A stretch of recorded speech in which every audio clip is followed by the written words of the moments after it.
Thanks for joining me as we take a look at your work week forecast for June 20th through the 24th.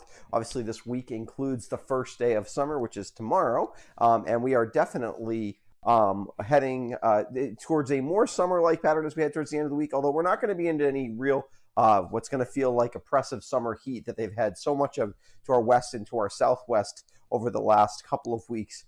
For us, we're going to be warming up, although after a really cool start this morning. I had 37 at my house this morning. We didn't frost, but boy, we got a lot closer than you'd like to have for comfort for this time of year. And for anybody who's got gardens and things like that going. I do tend to get pretty chilly on nights like last night, though. I'm down in the valley, and it does, the cooler air drains down into the valleys.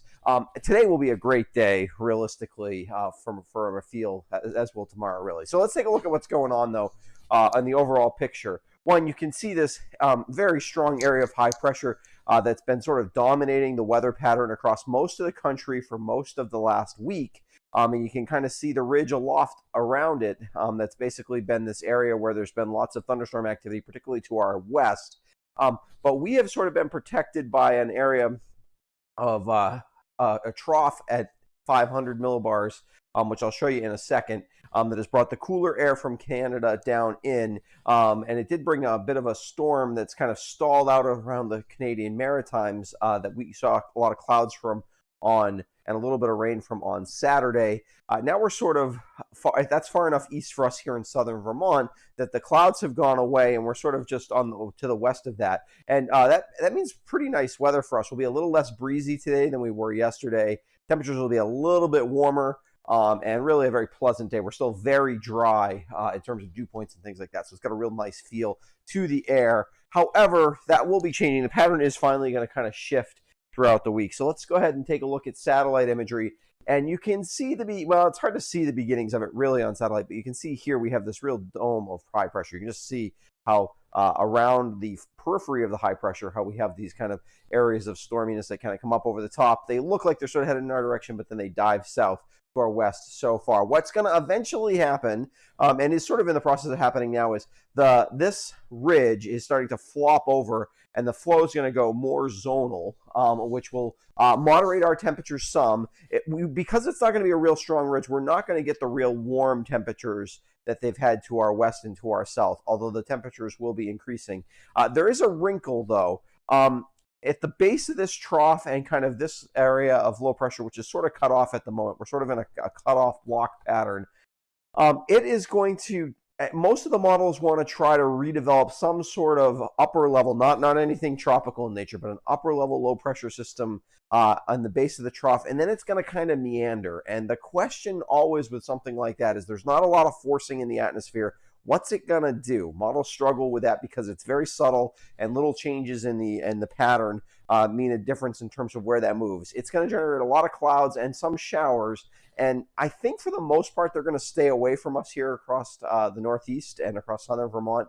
But especially as we get towards the end of the week, there's more uncertainty with that. A couple of the models do want to hint at bringing a piece of kind of an upper level or cutoff low pressures towards us, which could keep us kind of dreary for the end of the week and the weekend. Other models want to kind of move things along and kind of hold that system well down to our south and east and keep us basically in drier and more mild air. So we'll have to see. That's definitely not locked in either way at this point. Let's take a look at that upper level. Actually, first, let's take a look at that upper level pattern that talks about it. So right now, this is a classic look for an omega block, right? Look, the upper level pattern looks like the Greek letter omega. And this has been in the place for the last 5 or 6 days. A blocky pattern like this can persist for several days in a row. But like I said, what's going to happen is this is kind of going to fall over on itself. The trough in the west is going to become more zonal. And basically, zonal just means that the jet stream is basically kind of west to east across the United States.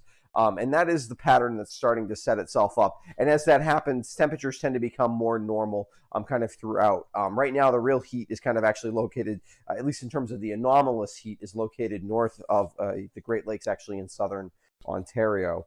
We can actually see that on the, this is 850, this is like lower level of the atmosphere temperature anomalies. And you can see we're real warm, way above average.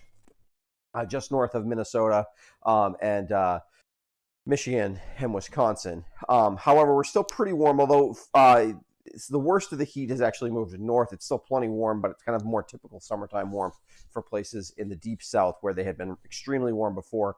Now the the kind of dangerous and very abnormal heat has moved well north of that. And it looks like that's going to want to try to flop on top of us. But really what's going to happen is as it sort of falls over, it kind of moderates with some of this cooler than average temperatures that we've had here and across the west. And we get more kind of normal flow across the country. So what does that look like in terms of practical weather for the week? That's a lot of talking to basically say today's going to be a beautiful day, not really a beach day. We're not quite into beach weather, but towards the end of the week we will be. But we're in the low 70s. We start off cool this morning, but in terms of getting out there, going for a hike, a bike ride, or just being outside, really gorgeous day. No humidity. Tomorrow, a little bit warmer, up in the mid 70s for a lot of us. A few more clouds. There's a slight chance of a sprinkle on Tuesday. I didn't put it on there because I don't even think it's really worth putting it on the graphic, but there is a chance of a sprinkle on Tuesday as the pattern starts to flip over. Some of those showers that have been held off to our west, a couple of them could get in here with a brief sprinkle, but I don't think that's really going to happen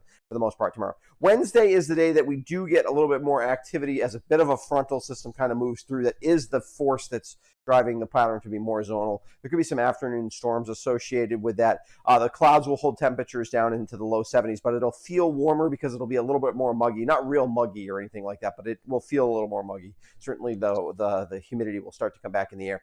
Thursday, again, similar day to Tuesday in that there's a very slight chance of a shower. A little bit more humidity continuing to build as it starts to almost feel a little muggy on Thursday, but still really nothing like you could sometimes see for this time of year. We're in the mid 70s. And then Friday, I think we really do clear out on Friday. Temperatures starting to feel a little bit more summer-like in the low 80s. Again, there's a touch of humidity in the air, although not a lot. Friday's probably, if you're trying to find a day to go to the beach, Thursday and Friday are the days this week. The waters are still cold out there if you're heading into any of our ponds here. We've had some warm weather back in May, but we haven't had a lot of warm weather lately, at least abnormally warm weather. So, if you're going to jump in the water, just be prepared for some chilliness.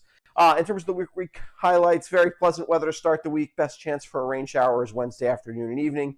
Brief sprinkle is possible Tuesday or Thursday. Uncertainty exists in the forecast towards the end of the week. We talked about that with that low pressure system. That would mean, that Friday where I said 80s. If the low pressure kind of makes a run at us, we could be more dreary and kind of like in the 60s and cloudy. That is a possibility. I'll have to update you on that if that seems to be a real chance to happen. And then a general warming trend throughout the work week, unless, of course, we get that low pressure system to make a bit of a run at the northeast. Again, I think that's unlikely, but possible. I just want to give you a heads up about it. All right, thanks for joining me this morning. If you have any questions, always feel free to reach out to me on social media or send me a quick email. And thanks for supporting my channel by subscribing to my YouTube channel. That helps make sure you don't miss anything. Also just helps other people discover who I am and make sure they don't miss any of my videos. And I want to give a quick shout out to my patrons who help support what I do financially. They really are the driver of this channel, and in terms of allowing me to improve the production value and things like that. So I really want to thank them very much. And I will be back on Friday with an updated look at your weekend forecast.